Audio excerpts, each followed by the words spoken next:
Assalamualaikum warahmatullahi wabarakatuh. Nama saya Olivia Rosanti dari kelas 12 PH2. Ingin mempresentasikan proposal saya yang berjudul Usaha Coffee Shop.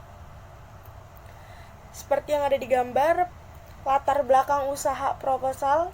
Jadi latar belakang usaha proposal saya, munculnya industri coffee shop yang pesat saat ini membawa dampak baru ke dalam gaya hidup konsumen.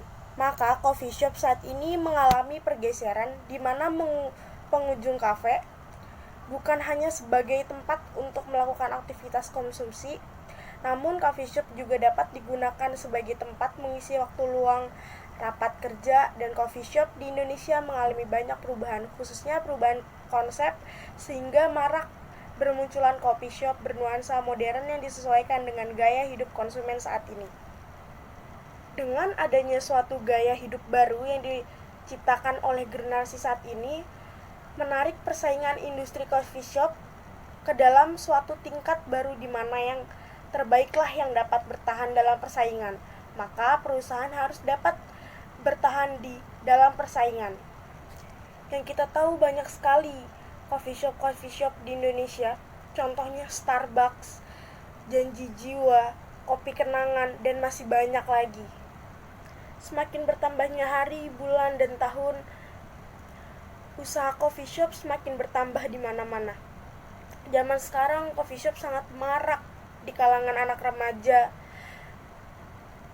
Bukan hanya sekedar melepas penat, tapi juga tempat untuk mengerjakan tugas dan mengerjakan pekerjaan yang sedang padat-padatnya.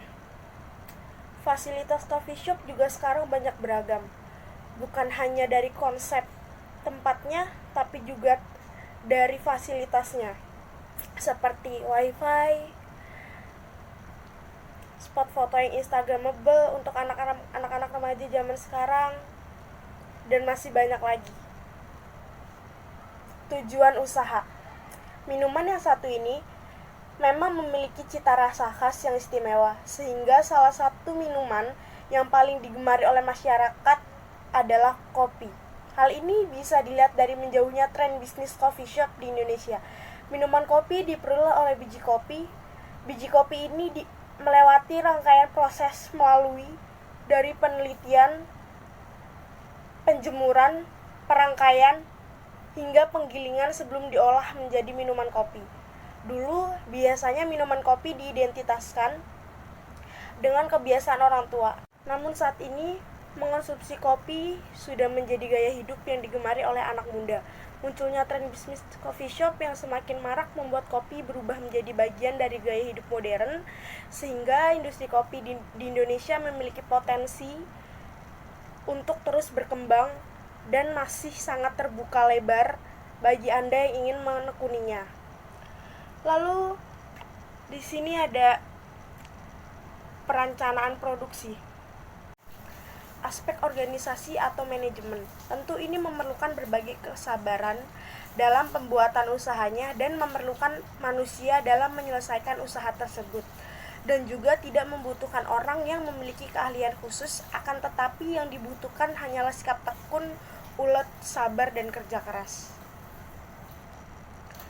Ada analisis SWOT, yaitu ada strength, weakness, dan strength. Strength adalah kekuatan, yaitu menyediakan produk yang berkualitas, harga terjangkau, memperhatikan kenyamanan konsumen dalam hal pelayanan.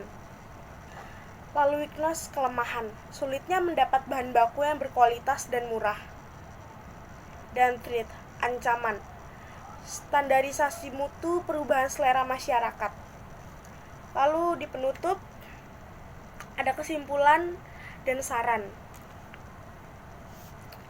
Kesimpulan, kemajuan usaha dimanapun tidak lepas dari faktor kreativitas dan kedisiplinan para karyawannya yang sangat dinamis. Saran saya, tidak ada kata sempurna dalam hidup. Untuk itu saya mohon maaf atas sebesar-besarnya kritik dan saran akan selalu saya terima dengan kerendahan hati. Dengan ini untuk membangun usaha saya lakukan agar lebih berkembang. Assalamualaikum warahmatullahi wabarakatuh.